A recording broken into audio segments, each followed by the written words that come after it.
গুরুর চরণে প্রণাম জানিয়ে শুরু করছি আজকের ভাগবত কথা, কৃষ্ণ কথা।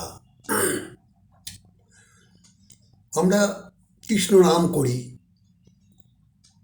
তো কৃষ্ণ নাম অমৃত, এই নাম, তো কৃষ্ণ শব্দের অর্থটা কি সেটা আমাদের একটু জানতে হবে।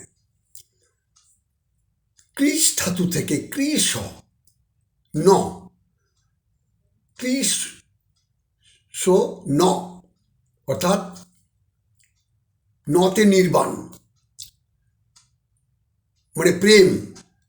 যতক্ষণ না আমরা বাহু তুলে হা কৃষ্ণ, হা গৌর, হা নিতাই না বলবো, ততক্ষণ আমাদের হৃদয়ে প্রেম পুলকিত হবে না।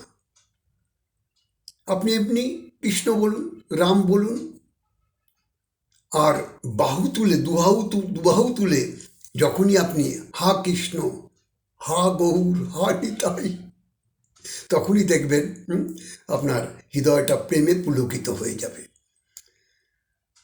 তো কৃষ্ণ শব্দের অর্থ কর্ষণ, অর্থাৎ এই নাম যতই আপনি করবেন কৃষ্ণের প্রতি আপনার আকৃষ্ট, অর্থাৎ কর্ষণ শক্তির দ্বারা সেই আকৃষ্ট হয়ে যাবেন, প্রেমে পুলকিত হয়ে যাবে আপনার হৃদয়। কৃষ ধাতু থেকে কৃষ নতে হচ্ছে নির্বাণ। আমরা বাহু তুলে যখনই বলবো হা কৃষ্ণ, আত্মনিবেদন, আত্মসমর্পণ যখন আমার গোবিন্দ চরণে আমরা, তো এই আত্মনিবেদনটা আমাদের শিখতে হবে। তাই আমরা কৃষ্ণ নাম যতই করব, আমরা কৃষ্ণের প্রতি ততই আমরা আকৃষ্ট, প্রেমাবিষ্ট হয়ে যাব।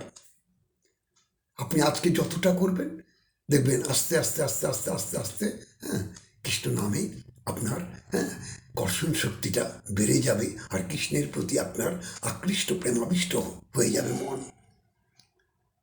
তাই সদা সর্বদা আমরা হৃদয়ে নাম জপ করব। নাম পরম ব্রহ্ম, নাম হচ্ছে পরম ব্রহ্ম। নাম যেখানে, নামই সেখানে। তো আমরা সদা সর্বদা এই নাম, তাহলে আমাদের কৃষ্ণ শব্দের মানেটা আমরা বুঝতে পারলাম। কৃষ ধাতু থেকে কৃষ নতে নির্বাণ, যখনই বাহু তুলে বলছি। যাই হোক, আপনারা এই নামে মজে থাকুন, নামে প্রেমাবিষ্ট হয়ে যান। ঈশ্বর আপনাদের সকলের মঙ্গলময় মঙ্গল করুক, এটাই আমি ঈশ্বরের কাছে প্রার্থনা করছি। জয় রাধে, জয় নিতাই।